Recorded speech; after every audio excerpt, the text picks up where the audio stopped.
So I just got done boxing at Marin Boxing Academy, and I love these guys. Man, they break me off though. Like, it absolutely is a smoke session for a workout. So I got to take a break before I drive home because my legs are shaking and such.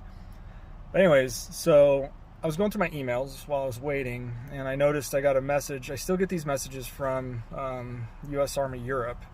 When I was there, I haven't been there in 4 years, but I can't get off this damn email distribution list. It's for emergency notifications for U.S. Army Europe, and it's not like critical emergencies. It's like sometimes there's like lightning and weather alerts, and there's potential protests, etc., in various towns that people may be wanting to visit or soldiers may be wanting to visit. Well, the latest one that came across was from the U.S. State Department that talks about the need for U.S. citizens to leave Russia. If you're just a plain U.S. citizen in Russia, you need to leave like yesterday. But some people are dual citizens. They're dual U.S. Russian citizens. The thing is when things like this take place, a war with a mobilization, Russia doesn't recognize the secondary citizenship or even the primary if you're a dual Russian American citizen or anything. They don't care. They will mobilize you. And it's something that Americans that are in Russia as a dual citizen need to be aware of, and they may want to think about leaving because you will be on that list. You can be arrested, and then it will objectively require some sort of negotiation. In fact, U.S. citizens that are dual citizens to Russia might be targeted because of the leverage factor that comes along with that. So something to be aware of. That's not something to be taken lightly. Any dual citizen to Russia needs to be aware that they won't recognize your dual citizenship. They will still draft you. You will still get orders. The nice thing about being a dual citizen is often you can leverage your American or your British or your Canadian or whatever citizenship to get out of the country much easier than it is right now for Russians. And so it's a big deal. And that brings me to my next point.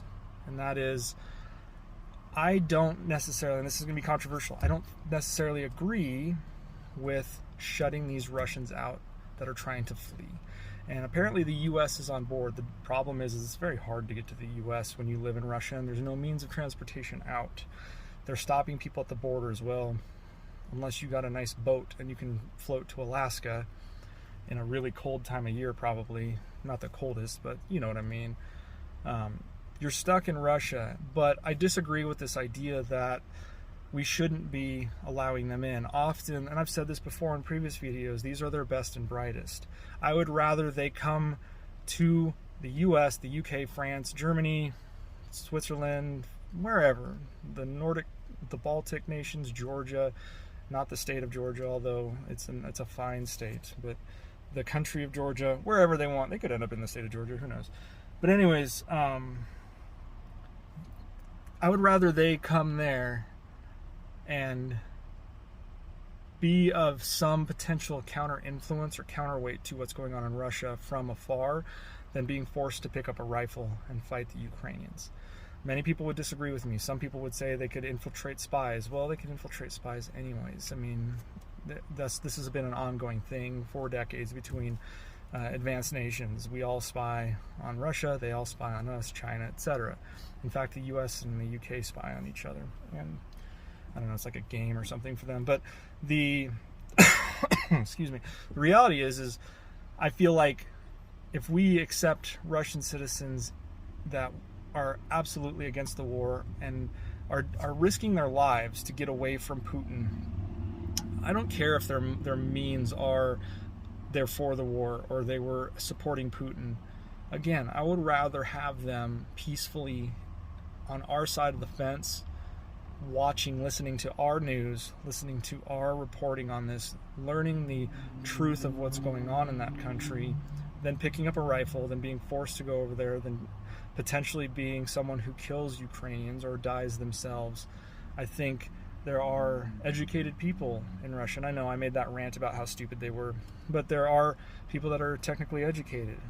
There are people that probably know things about the government that we don't know. And it was called the brain drain. And again, I've talked about this brain drain where the scientists, the programmers, the engineers, these people that make Russian society technically advanced are often the ones that are wanting to get out and go somewhere where they are safe.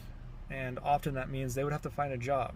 And where would you, if you find a job, you could work for us as an engineer. And I'm sure Lockheed Martin or Boeing or General Dynamics or Raytheon or any one of these companies would love to get their hands on some engineers out of Russia to see what they're thinking.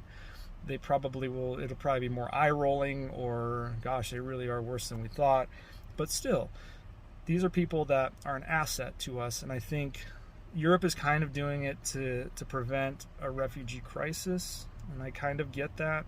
But also, they're punishing Russia. And yes, these people, like I said, these people probably supported Putin in the early days. They may even support Putin now, but they're now scared.